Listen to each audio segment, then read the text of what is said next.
Hello YouTube family, नमस्ते, प्रणाम। मैं कामनी शुक्ला स्वागत करती हूँ आप सभी का अपने यूट्यूब चैनल पर। तो कैसे हो आप सभी? आशा करते हैं आप लोग स्वस्थ होंगे, मस्त होंगे, अपने अपने कार्य में व्यस्त होंगे। तो आज हम बहुत ही सुपरहिट धमाकेदार भोजपुरी तर्ज भगवान भोलेनाथ का सावन गीत आप लोगों के समक्ष लेकर आए हैं, सुनाने जा रहे हैं। कैसा लगे आप लोग कमेंट बॉक्स में अपनी राय जरूर बताना, कैसा लगता है ये भी बताना। और हमारे लेखक भैया डेली गाना तैयार करते हैं, लेकिन हमें समय नहीं मिलता है गाने के लिए। तो आप लोग ये भी बताना कि गाना कैसा रहता है, अच्छा रहता है कि नहीं अच्छा रहता है। सुल्तानगंज से जलवा उठाइब, देवघर में सैया जलवा चढ़ाइब, विशेषरगंज टिरनिया से जाइब हो। सुल्तानगंज से जलवा उठाइब, देवघर में सैया जलवा चढ़ाइब, विशेषरगंज टिरनिया से जाइब हो। चलन है भोलेनाथ दुअरिया, मन रहन हर साई हो। चलन है भोलेनाथ दुअरिया, मन रहन हर साई हो। सब कुछ हमका मिलल बा भोलेनाथ सरनिया में, अब की सथवा तू चला भोलेनाथ नगरिया में।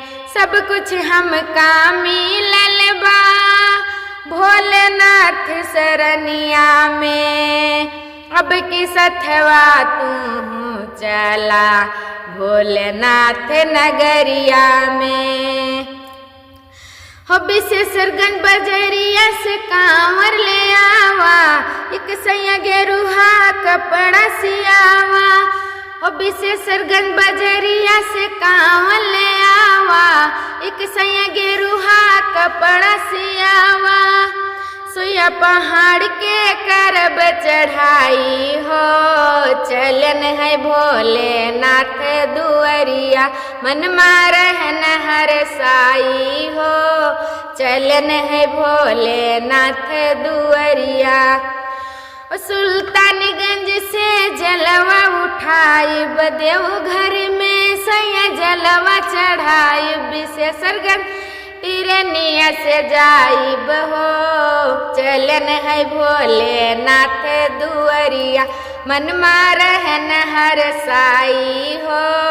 चलन है भोलेनाथ दुअरिया, मन रहन हर साई हो। चलन है भोलेनाथ दुअरिया।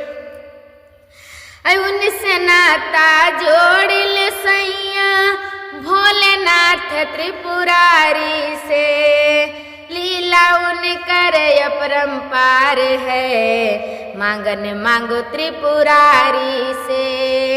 उनसे नाता जोड़ लो सैया भोलेनाथ त्रिपुरारी से, लीला उनकर अपरंपार है, मांगन मांगो त्रिपुरारी से।